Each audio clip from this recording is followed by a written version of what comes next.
From the National Newsroom of the Canadian Press, I'm Lisa Laporte. Public Safety Minister Dominic LeBlanc says the Liberal government won't release the names of MPs who allegedly helped foreign states interfere in Canadian politics.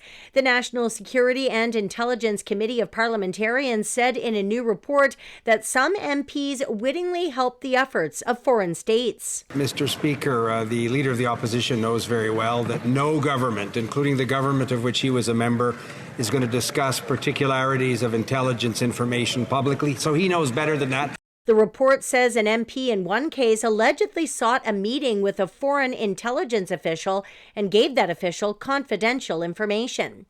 Canadian banks are lowering their prime rates after the Bank of Canada cut its benchmark rate for the first time in 4 years.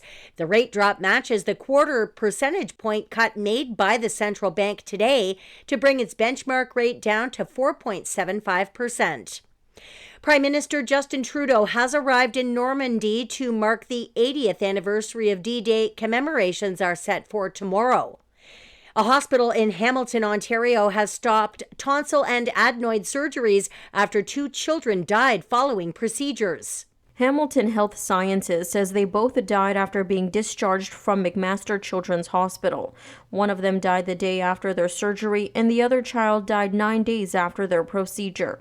The health network says there is no apparent connection between the 2 deaths, but they are pausing surgeries out of an abundance of caution, while outside experts review the pediatric tonsil and adenoid surgery program.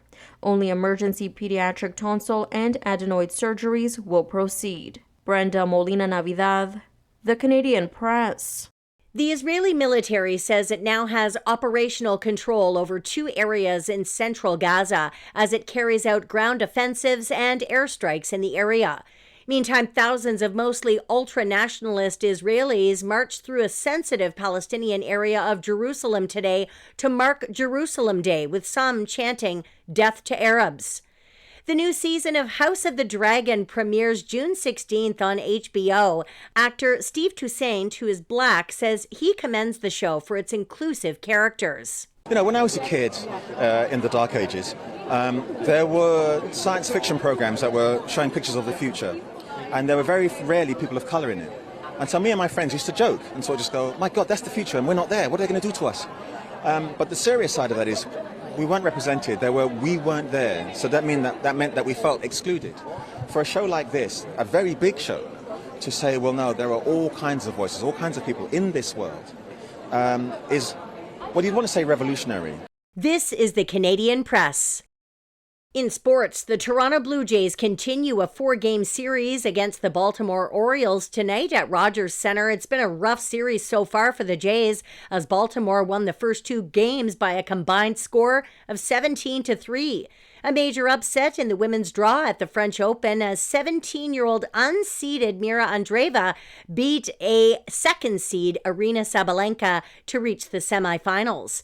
And new coach Jesse Marsh says he likes what he's seen at his first camp in charge of the Canadian men's soccer team. The 49th-ranked Canadians take on the 7th-ranked Dutch in a high-profile friendly tomorrow. All the things that I felt about the team and the optimism I have had has been exceeded by the work that's been done. And I think a lot of that comes down to not just the quality and the talent in the team, but the quality of the character. From the Canadian Press, I'm Lisa Laporte.